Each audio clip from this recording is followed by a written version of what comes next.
तो क्या बोलती पब्लिक, आशा करता हूँ आप सभी ठीक होंगे। मेरे प्यारे दोस्त, आप सभी के लिए शानदार वीडियो आपके लिए ला चुका हूँ। ठीक है, क्लास 12 का जितने भी केमिस्ट्री का पेपर देने वाले हैं भाई 7 मार्च को, उनके लिए सबसे महत्वपूर्ण प्रश्न आपके लिए ला चुका हूँ। ठीक है, बहुत न्यूमेरिकल भी लाया हूँ, आपको थ्योरी भी नहीं लाया हूँ। ठीक है, थ्योरी और प्लस न्यूमेरिकल दोनों भाई साथ मिलेंगे। ओ माई गॉड, कितना अच्छा होगा कि आपको थ्योरी और न्यूमेरिकल साथ मिलेगा भाई। ज़्यादातर आपका न्यूमेरिकल न्यूमेरिकल अगर पेपर में आ जाता है तो भाई सब लोग का दिमाग क्या होता है, कहते हैं कि भाई रुक जा, दिमाग तो काम नहीं कर रहा भाई। अब दिमाग काम करेगा, लेकिन आप इसको अच्छे तरीके से पढ़ेंगे तब। पूरा वीडियो लास्ट तक देखेंगे भाई, कह रहे हूँ कि अगर पूरा वीडियो लास्ट तक देख लेते हैं ना, कह सकते हैं कि भाई मतलब कि आपका पूरा, क्या कहें कि हम कुछ कह नहीं सकते कि आपके लिए क्या हो सकता है। ठीक है, तो आपको बस पूरा वीडियो ध्यान से देखना होगा, और जितने भी चैनल पर नए होंगे चैनल को सब्सक्राइब कीजिएगा, वीडियो को लाइक कर दीजिएगा। चलिए हम लोग देखते हैं आपके न्यूमेरिकल के बारे में। सबसे पहला क्वेश्चन है न्यूमेरिकल। ठीक है, पहला क्वेश्चन देख सकते हैं, न्यूमेरिकल है और बहुत शानदार क्वेश्चन है। और जितने भी क्वेश्चन है ना मेरे प्यारे दोस्त, हर साल बोर्ड परीक्षा में आने वाला प्रश्न है और हर बार पूछे गए प्रश्न है। ठीक है, चलिए आइए हम लोग क्वेश्चन देखते हैं। क्या करा कि Na2CO3 के 0.2 मोलर, ठीक है, बिलियन के 500 ml के ये आवश्यक मात्रा। ओ माय गॉड, क्या करा है, ध्यान से सुनिएगा क्वेश्चन को। करा कि Na2CO3 के 0.2 मोल बिलियन के लिए 500 ml के लिए आवश्यक मात्रा। भाई आवश्यक मात्रा यानी कि हम क्या सूत्र जानते हैं, यानी कि मोलरता का सूत्र जानते हैं क्या? कहेंगे हाँ भाई, हम मोलरता का सूत्र जो जानते हैं, मोलरता ये कैपिटल M से दर्शाते हैं। ठीक है, और मोलरता बराबर होता है WA गुणे 1000 बटे में MA गुणे V। ठीक है, ये तो सूत्र होता है। ठीक है, तो इसी सूत्र पर क्या रख देते हैं, हम लोग रख देते हैं। तो देखिए, कैपिटल M का मान दिया है 0.2 बराबर WA पूछ रहा है, W हो जाएगा। ठीक है, गुणे 1000 बटे में MA का मान क्या दिया है, इसका मतलब कि MA मतलब इसका अणुभार। ठीक है, अणुभार कितना हो जाएगा, Na2CO3 का अणुभार कितना होता है? ठीक है, Na2CO3 का अणुभार होता है 106 गुणे कितना हो जाएगा, ये 500 दिया है आयतन। ठीक है, ठीक है, अगर आपको अच्छे तरीके से लिखना है तो यहाँ पर इसका V का मान दिया है 500 ml। ठीक है, आपका कैपिटल M का मान दिया है 0.2। ठीक है, इसका अणुभार 106 होता है, यानी कि आपका MA बराबर कितना दिया है, 106 दिया है। यहाँ पर रख दिए हैं। ठीक है, कटा देते हैं, 0 से 0 कट जाएगा, 5 एकम 5, 5 दूना के 10, 2 से कटेगा तो 53 बार में, फिर 53 का 2 में गुणा होगा तो 10.6, यानी कि WA का मान क्या हुआ, 10.6 ग्राम हो जाएगा। ठीक है, ये आपका ग्राम का मात्रक हो जाएगा। ठीक है, ये आपका पहला क्वेश्चन है और बहुत आसान है, जो कि आपका पेपर में आपका 2 नंबर में पूछा गया था प्रश्न। ठीक है, पेपर में 2 नंबर में प्रश्न पूछा गया था। ठीक है, आगे क्वेश्चन देखते हैं मेरे प्यारे दोस्त। अगला प्रश्न क्या है, ध्यान से दीजिएगा। अगला प्रश्न बहुत इंपॉर्टेंट है कि 9 ग्राम ग्लूकोज को 500 ग्राम जल में घोला गया। ठीक है, 9 ग्राम ग्लूकोज को 500 ग्राम जल में क्या किया जा रहा है, घोला जा रहा है। तो 1.03 बार दाब पर, ठीक है, 1.03 बार दाब पर विलयन का क्वथनांक ज्ञात कीजिए। विलयन का क्वथनांक क्या हो, यानी कि आपका विलयन का क्वथनांक लिख सकते हैं कि विलयन का क्वथनांक। ठीक है, विलयन का क्वथनांक यानी कि TB बराबर, ठीक है, विलयन का क्वथनांक यानी कि TB बराबर पूछ रहा है क्या होगा। और हम जानते हैं कि जल का जो क्वथनांक होता है, जल का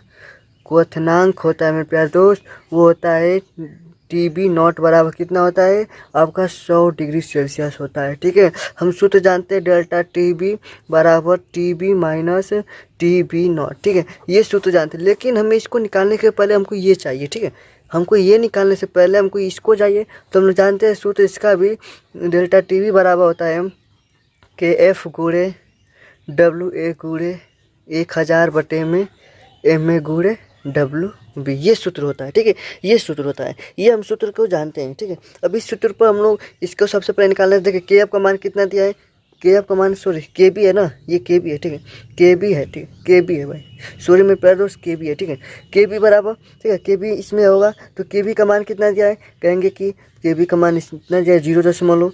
क्या इतना दिया है, तो यहाँ पर लिख देते हैं कितना दिया मेरे प्यारे दोस्त, डेल्टा TB बराबर 0.52। ठीक है, गुणे W है, यानी कि आपका विलय का जो भार 9 ग्राम है, भाई विलय कितना है, 9 ग्राम है, 9 हो गया 1000 बटे में MA मान, MA मतलब कि जो ग्लूकोज का अणुभार कह रहा है, ग्लूकोज का अणुभार क्या होगा, ग्लूकोज का अणुभार होता है 180 होता है। ठीक है, 180 होता है, गुण फिर क्या दिया है, बिलियन, ठीक है, डब्लू भी यानी कि 500 ग्राम, ठीक है। तो 2 जीरो से 2 जीरो कट गया, 5 एकम 5, 5 दूना के 10, ठीक है, 9 एकम 9, 9 दूना के 18 20, 1 जीरो से ये कट गया, यानी कि 10 बार में अब भाग देंगे तो डेल्टा टी बी, ठीक है, डेल्टा टी बी कितना हो जाएगा, डेल्टा टी बी बराबर कितना हो जाएगा, डेल्टा टी बी बराबर हो जाएगा, भाग देंगे तो 0.052 हो जाएगा। डेल्टा टी बी बराबर कितना हो जाएगा, 0.052। और इसमें से क्या कहते हैं, हमको ये निकल गया और इसको निकालना है, तो यहाँ पर क्या करेंगे, इसको जोड़ देते हैं, ठीक है। तो ये हो जाएगा 0.052 बराबर टी बी और माइनस 100, ठीक है, यानी कि इधर आएगा तो प्लस होगा, डेल्टा टी बी बराबर कितना हो जाएगा, 100.052 डिग्री सेल्सियस हो जाएगा। ये आपका आंसर हो जाएगा, ठीक है। ओके मेरे प्यारे दोस्त, चलिए आगे क्वेश्चन देखते हैं। और बहुत शानदार है क्वेश्चन, बहुत मज़ेदार है, और भाई ऐसे और भी बहुत क्वेश्चन है आपके जो बोर्ड परीक्षा के लिए एकदम इम्पोर्टेंट है। तो आइए अब देखते हैं, बहुत आसान तरीके से देखेंगे कि बहुत फिर से एक बार बता दूँ, दोबारा बता दूँ कि आपको अगर, ठीक है, आपको अगर वीडियो अच्छा लग रहा होगा, वीडियो समझ में आ रहा होगा, क्वेश्चन समझ में आ रहा होगा, तो वीडियो को लाइक कर दीजिएगा, चैनल पर नए होगा चैनल को सब्सक्राइब कीजिएगा। और इसका भाई पीडीएफ आपको मिलेगा, कहाँ पर मिलेगा, आपको टेलीग्राम चैनल पर मिल जाएगा, ठीक है। टेलीग्राम चैनल पर जाइए, टेलीग्राम पर जाइए, सर्च करिए मौर्य साइंस क्लासेस, वहाँ पर पीडीएफ इसका मिल जाएगा, ठीक है। लिंक भी दे दूँगा डिस्क्रिप्शन में, वहाँ पर आप देख सकते हैं। अगला क्वेश्चन है कि प्रतिपराशर का उदाहरण सहित अर्थ स्पष्ट कीजिए। प्रतिपराशर क्या होता है, भाई प्रतिपराशर, ठीक है, पराशर का उल्टा यानी कि प्रतिपराशर। तो किसी सांद्र विलयन से विलायक के अणु का अर्धपारगम्य झिल्ली से तनु विलयन की ओर जाने की क्रिया प्रतिपराशर होती है। क्या करा है कि जब किसी सांद्र विलयन का विलायक के अणु का अर्धपारगम झिल्ली के तनु विलयन की ओर, यानी कि यहाँ पर देख सकते हैं, जैसे हम बात करें, मैं प्यार दो, जैसे बात करें कि एक हमारा व्हीकल हो गया, ठीक है, यहाँ पर, ठीक है, इसमें क्या है, तनु है, इसमें तनु विलयन है, इसमें सांद्र विलयन है। तो इधर से उल्टा जाने पर, इसमें आने पर, ठीक है, जो आपका अर्धपारगम में झिल्ली द्वारा इधर आएगा, तो इसको वही क्या कहते हैं, प्रतिपराशर आप कहते हैं, ठीक है। ये आपका प्रतिपराशर होता है, ठीक है। ये बहुत इंपॉर्टेंट है, इसको अच्छे तरीके से पढ़ लीजिएगा, याद कर लीजिएगा, आपके लिए बहुत इंपॉर्टेंट है, ठीक है। ओके, आगे क्वेश्चन देखते हैं। चलिए अगला क्वेश्चन देख सकते हैं, क्या करा है कि 27 डिग्री सेल्सियस ताप पर यूरिया, ठीक है, यूरिया का अणुभार दे दिया, देख सकते हैं 60 ग्राम दे, ठीक है, 60, ठीक है, के 5% W/V, यानी कि यहाँ पर W/V दिया है, तो कौन सा सूत्र लगेगा, ध्यान दीजिएगा, ठीक है। जलीय विलयन का पराशर दाब ज्ञात कीजिए यदि R बराबर 0.082, ठीक है। तो सबसे पहले प्यारे दोस्त हम लोग सूत्र जानते हैं, PV बराबर W/m/R, ये सूत्र जानते हैं सभी लोग, ठीक है। इस सूत्र पर देखिए, इसमें क्या क्या दिया है, टी का मान दिया है 27 डिग्री सेल्सियस, ठीक है, टी का मान कितना दिया है, 27 डिग्री सेल्सियस, लेकिन इसको आपको केल्विन लिखना होगा, ठीक है। तो केल्विन में कितना हो जाएगा, 27 प्लस 273, यानी कि कितना हो जाएगा, 300 डिग्री सेल्सियस हो जाएगा, ठीक है, टी का मान, ठीक है, टी का मान हो गया। इसमें क्या फिर दिया है कि अणुभार, यानी कि कौन किसका मान दिया है, अणुभार, यानी कि अणुभार कह रहे हैं, एम का मान दिया है, यानी कि एम बराबर कितना दिया है, 60 दिया है, ठीक है। 5%, यानी कि जो विलय की मात्रा दिया है, ठीक है, डब्लू का मान दिया, ठीक है, 5%, डब्लू का मान कितना दिया है, 5 हो गया, ठीक है। पिन कह रहा है कि विलय पिन का पराशर दाब, यानी कि पी बराबर पूछ रहा है, तो भाई यही ना सूत्र लगेगा, और क्या, इसमें आयतन भी दिया, ठीक है।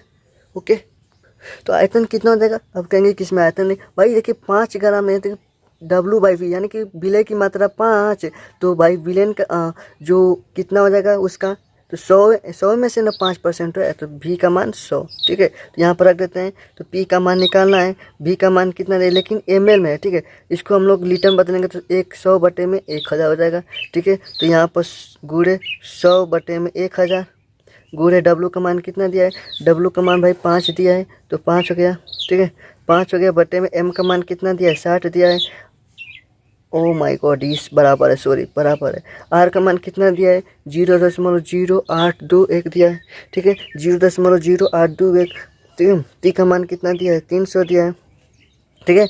देखिए 5 के 5, 12 5 60, ठीक है, 12 हो गया, 1/12, ठीक है। तो P बराबर ये ऊपर जाएगा, तो 0.0821 गुणे 300, ये 1000 ऊपर चला जाएगा, तो 1000 ऊपर आ गया, बटे में 100 नीचे आएगा, 100 नीचे और गुणे 12 ये है, ठीक है। अब देखिए कटाइए, 0 से 0, 0 से 0 ये कट गया, 0 से 0 ये कट गया, 3 एकम 3, 3 चौके 12, 4 से कटा देंगे तो 250 हो जाएगा। ठीक है, 250 हो जाएगा, 25 100 के 100 यानी कि 25 एक जीरो 25। अब गुणा करेंगे तो पी बराबर जब गुणा करेंगे कितना होगा, गुणा करके बताइए कितना होगा, कमेंट में बताइए भी कितना होगा, गुणा अगर करेंगे तो कितना हो गया। ठीक है, यानी कि 0.0821 गुणे 250 यानी कितना हो जाएगा, पी बराबर 20.525 हो जाएगा ATM। ठीक है, ATM। ओके, ये आपका आंसर हो जाएगा। ठीक है, स्क्रीनशॉट लेना चाहते हैं स्क्रीनशॉट ले सकते हैं, कोई दिक्कत नहीं, स्क्रीनशॉट ले सकते हैं। आपके लिए भाई वीडियो बना रहे हैं और आप ही के लिए सब कुछ है। ठीक है, अगर आप अच्छे नंबर लाते हैं तो आप ही के लिए। ठीक है, ठीक है। अगला क्वेश्चन क्या करा है कि 0.1 मोल यूरिया तथा 0.1 मोल NaCl विलयन में किसका पराशर दाब अधिक होगा, कारण स्पष्ट कीजिए। भाई किसका पराशर दाब अधिक हो रहा है पूछ रहा है भाई, बहुत आसान है क्वेश्चन। ठीक है, बहुत आसान तरीके से आपको बिना हल किए बताऊंगा। ठीक है, देखिए 0.1 मोल यूरिया है। ठीक है, यहाँ पर लिख दीजिए 0.1 मोल यूरिया है। ठीक है, और यहाँ पर 0.1 मोल क्या है, NaCl है। ठीक है भाई, दोनों है। तो याद रखिएगा जिसका भाई जो भाई देख सकते हैं, ये टूट जाएगा N प्लस और माइनस में प्लस Cl माइनस में टूट जाएगा। तो भाई इसका जो 1/2 गुणांक क्या होगा, तो 2 होगा। और इसका कितना हो जाएगा भाई, ये टूटेगा नहीं तो 1 हो जाएगा। ठीक है, 1 हो जाएगा। तो इसका 1/2 गुणांक 1 होता है, इसका 1/2 2 होता है। तो भाई ये पराशर दाब किसका अधिक होगा, तो इसका हो जाएगा। ठीक है, इसका हो जाएगा, पराशर दाब इसका अधिक हो जाएगा। ठीक है, ये आपको बस कुछ नहीं करना है। ठीक है, चलिए अगला क्वेश्चन देखते हैं कि 180 ग्राम जल में कितने मोल जल होंगे। ओ माय गॉड, बहुत आसान क्वेश्चन है, आपका 1 नंबर में सिर्फ पूछा ये क्वेश्चन। ठीक है, 180 ग्राम जल में कितने मोल जल होंगे। Oh my God, oh my God, कैसा क्वेश्चन है, बहुत आसान है, ध्यान दीजिएगा। 180 ग्राम जल है और ठीक है कितने मोल जल होंगे। ओ भाई मोल जल यानी कि आपका सूत्र जानते हैं कि मोल बराबर होता है भार बटे में अणु भार होता है। भार बटे में अणु भार यानी कि 180 बटे में अणु भार कितना हो जाएगा, H2O का अणु भार कितना हो जाएगा भाई, H2O का 18 हो जाएगा। तो 18 10 यानी कि 10 हो जाएगा। ठीक है, कितना हो जाएगा, तो 10 हो जाएगा। ठीक है, इनसे याद रखिएगा, बहुत आसान है, बहुत मज़ेदार क्वेश्चन है। ठीक है, आपके बोर्ड परीक्षा में पूछा गया है बार बार। एक और बहुत आसान क्वेश्चन है, देख सकते हैं कि 2 द्रवों A तथा B के वाष्प दाब क्रमशः 80 mm तथा 60 mm है। भाई क्रमशः वाष्प दाब यानी कि ए का जो वाष्प दाब P0 A बराबर कितना दिया है, 80। ठीक है, और P0 B बराबर कितना दिया है, 60। ठीक है, इसका 80 दिया है और इसका 60 दिया है। ठीक है, फिर क्या करा है कि ए के 3 मोल, ए के 3 मोल यानी कि N बराबर, ठीक है N बराबर कितना दिया है, Na का मान 3 दिया है और Nb बराबर कितना दिया है, 2 दिया है। ठीक है, मिलाने पर प्राप्त विलयन का कुल वाष्प दाब यानी कि P बराबर क्वेश्चन मार्क। ठीक है, लेकिन सूत्र तो हम जानते हैं कि P बराबर होता है P0A XA plus P0B XB। ठीक है, ये सूत्र होता है, लेकिन हमें तो नहीं दिया। ठीक है, तो XA निकालना पड़ेगा। ठीक है, XA निकालना पड़ेगा। तो XA बराबर होता है, ठीक है XA बराबर होता है आपका मेरे प्यारे दोस्त कि Na बटे में Na प्लस NB। ठीक है, तो ये 3 है तो इसका हो जाएगा 3 बटे में। ठीक है, आपको दिखाई दे रहा होगा ना, ठीक है दिखाई दे रहा है। ठीक है, Na का मान 3 प्लस 2 यानी कि 3 बटे में 5। ठीक है, यानी कि भाग देंगे 0.6 हो जाएगा। तो भाई आप एक और सूत्र जानते हैं कि XA प्लस XC बराबर 1 होता है। ठीक है, तो XA का मान मालूम है, XC बराबर निकालेंगे तो 1 माइनस एक्स भी XA होगा। ठीक है, तो 1 माइनस में ले 0.6 यानी कि 0.4। तो यहाँ पर रख देंगे P बराबर 80 गुणे 0.6 प्लस 60 गुणे 0.4 गुणा करेंगे तो कितना गुणा करेंगे, अच्छा 41 प्लस 6 चौके 24। ठीक है, यानी कि P बराबर 72 हो जाएगा। ठीक है, 72 mmHg हो जाएगा। ठीक है, ये आपका आंसर हो जाएगा। ठीक है, बहुत आसान है मेरे प्यारे दोस्त, बस आपको अच्छे तरीके से ध्यान देना होगा सभी क्वेश्चन को। चलिए अगला क्वेश्चन देखते हैं कि 27 डिग्री सेल्सियस पर यूरिया के M/10 वो M/10 क्या होता है, सभी बहुत लोग क्वेश्चन में ये क्वेश्चन आ जाता है तो फंस जाते हैं। विलयन का पराशर दाब ज्ञात कीजिए। विलयन का पराशर दाब यानी कि P बराबर क्वेश्चन मार्क पूछ रहा है और यहाँ पर देखिए T बराबर कितना दिया है, 27 डिग्री सेल्सियस दिया है। ठीक है, P बराबर 27 डिग्री सेल्सियस दिया है, यानी कि इसको केल्विन में बदलेंगे तो 300 केल्विन हो जाएगा। ठीक है, 300 केल्विन हो जाएगा। R बराबर दिया है 0.0821 लीटर ATM प्रति ठीक है, दिया है। ठीक है, देखिए अब क्या कि यूरिया के m/10 यानी कि सांद्रता C बराबर दिया है 1/10। ठीक है, सांद्रता C बराबर दिया है 1/10। तो भाई सूत्र होता है P बराबर CRT। ठीक है, ये सूत्र होता है P बराबर CRT। तो भाई P का मान निकालना है, C का मान दिया है 1/10 और R का मान 0.0821 और गुणे T का मान 300। 1 0 से 1 0 कट गया, 3 का गुणा करेंगे तो 3 1 3, 3 2 6, 3 8 24। ठीक है, 3 8 24 यानी कि 1 0 यहाँ पर, तो कितना जाएगा 26 24, इधर आएगा 0 तो 2.463 हो जाएगा। P बराबर 2.463 ATM दाब हो जाएगा। ठीक है, बहुत आसान है, बहुत शानदार क्वेश्चन है और सभी क्वेश्चन को आपको ध्यान देना है। ठीक है, और बता दें जितने भी चैनल पर होंगे चैनल को जरूर सब्सक्राइब कीजिए। आप ही के लिए मेहनत करिए भाई। अगर पैसा भाई सब्सक्राइब करने में अगर पैसा लग रहा है तो सब्सक्राइब मत कीजिएगा चैनल को। पैसा लग रहा है, वीडियो को लाइक करने में पैसा लग रहा है तो भाई मत कीजिएगा। कौन कह रहा है? अगर नहीं लग रहा है तो कर दीजिएगा। ठीक है, और वीडियो अच्छा लगा तो लाइक करिएगा और नहीं लगे तो अनलाइक करिएगा। ठीक है, नहीं लगे वीडियो अच्छा तो अनलाइक जरूर करिएगा। ठीक है, चलिए बहुत इंपॉर्टेंट ये भी क्वेश्चन है कि 3.0 ग्राम एसिटिक अम्ल। ठीक है, एसिटिक अम्ल दिया है 3.0 ग्राम। ठीक है, 80 ग्राम बेंजीन में विलीन है। ठीक है, 80 ग्राम बेंजीन में क्या है? विलीन मतलब घुला हुआ है। विलयन का मोललता ज्ञात कीजिए। मोललता का सूत्र होता है भाई मोललता। ठीक है, मोललता का सूत्र होता है WA गुणे 1000 बटे में MA गुणे WB। भाई सूत्र सबको याद होना चाहिए, ये सूत्र होता है। ठीक है, ये होता है मोललता। ठीक है, यानी कि WA का मान 3 ग्राम दिया है, देख सकते हैं 1000 ये हो गया, बटे में MA का मान MA यानी कि इसका अणु भार, एसिटिक अम्ल का अणु भार कितना हो जाता है? एसिटिक अम्ल का अणु भार याद रखिएगा 60 होता है। ठीक है, एसिटिक अम्ल का अणु भार 60 होता है। WB यानी कि 80 ग्राम दिया है। ठीक है, कटा दीजिए, 0 से 0 ये कट गया, 0 से 0 ये कट गया, 2 3 1 3, 3 2 6, 2 1 2, 2 5 10 यानी कि 5 बटे में 8 यानी कि कितना हो जाएगा? 0.8648। ठीक है, 8648 हो जाएगा। ठीक है, इतना हो जाएगा आपका आंसर। और भी आएगा तो बस 0.6 आंसर लिख दीजिएगा। ठीक है, ये आपका मोललता का हो गया। ठीक है, बहुत आसान है। ठीक है, बहुत आसान क्वेश्चन है, ध्यान दीजिएगा, बहुत बहुत आसान क्वेश्चन है। ठीक है, आपको 2 नंबर का क्वेश्चन पूछा गया था। ठीक है, ओके मेरे प्यारे दोस्त। अगला क्वेश्चन है कि तापमान से स्वतंत्र सांद्रता की इकाई होती है। तापमान से स्वतंत्र सांद्रता की इकाई होती है नॉर्मलता होती है, द्रव्यमान, आयतन प्रतिशत, मोलरता या मोलरता। ठीक है, तो तापमान देखिए नॉर्मलता में भी आयतन होता है। ठीक है, इसमें भी तो आयतन दिखाई दे रहा है कि आयतन प्रतिशत, मोलरता में भी आयतन होता है लेकिन इसमें नहीं होता, तो ये आपका आंसर C हो जाएगा।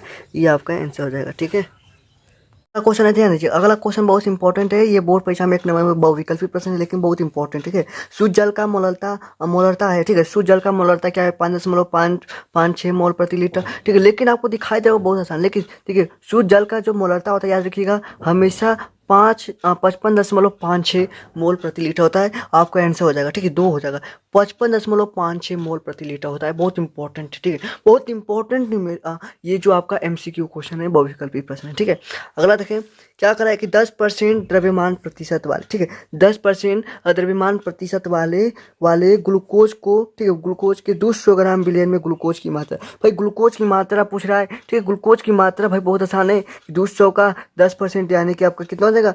20 ग्राम हो जाएगा। ठीक है, बहुत आसान है। ठीक है, बहुत आसान है, इसको याद रखिएगा। ठीक है, वो बहुत इंपॉर्टेंट। ठीक है, आइए देखते हैं राउल्ट का नियम। भाई राउल्ट जी आ गए, राउल्ट पापा जी आ गए। ठीक है, राउल्ट जी आ गए हैं। ठीक है, राउल्ट के नियम को समझाइए। राउल्ट का नियम क्या होता है? ठीक है, तो देखिए वाष्पशील द्रवों में, वाष्पशील द्रव के, ठीक है, वाष्प दाबों के योग के कुल वाष्प दाब के बराबर होता है। क्या करें कि वाष्पशील द्रवों के वाष्प दाबों का योग, वाष्प दाबों का योग कुल वाष्प दाब के बराबर होता है, यानी कि P बराबर PA प्लस PB होता है। दूसरा कहें कि आंशिक वाष्प दाब उस यौगिक के मूल प्रभाज का सीधा समानुपाती होता है, यानी कि PA समानुपाती X। ठीक है, ये आपका बहुत आसान है, इसका स्क्रीनशॉट लीजिए भाई, स्क्रीनशॉट लीजिए, इसका बहुत इंपॉर्टेंट है।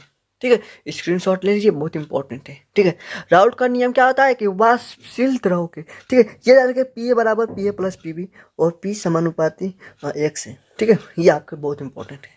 ओके, ये अभी आपका जो था बिलियन चैप्टर का मोस्ट इंपॉर्टेंट, ठीक है, मोस्ट इंपॉर्टेंट क्वेश्चन। ठीक है, न्यूमेरिकल थे, एक आध दो आपके थ्योरी बस बताया हूँ, ठीक है। और कुछ थ्योरी भी बच गया है कि भाई बता दिया हूँ कि जो आप वीडियो वो नहीं देखेंगे लिंक डिस्क्रिप्शन दे दूँगा, वहाँ से देख सकते हैं वो आपके लिए कितना इंपॉर्टेंट है, ठीक है। आपके लिए वीडियो अच्छा लगा तो वीडियो को जरूर लाइक करिएगा, सब्सक्राइब करिएगा, चैनल पर ना भाई जरूर सब्सक्राइब करिएगा। अभी आपके ये तो अभी बिलियन चैप्टर से था, अभी आपके वैद्युत रसायन, वैद्युत बलगतिकी के बारे में, ठीक है, रसायन बलगतिकी के बारे में, उप संयोजक, आपके और कौन कौन से बहुत से जितने भी चैप्टर हैं, हर एक चैप्टर का आपके लिए मज़ेदार वीडियो होने वाली है। तो भाई बस क्या करना है, अगर हम फिर से बात कर रहा हूँ, अगर पैसा लगा तो मत कीजिएगा सब्सक्राइब, और नहीं लगा तो कर दीजिएगा, ठीक है। और वीडियो को अच्छा लगा तो लाइक करिएगा, नहीं लगा तो अनलाइक करिएगा, ठीक है।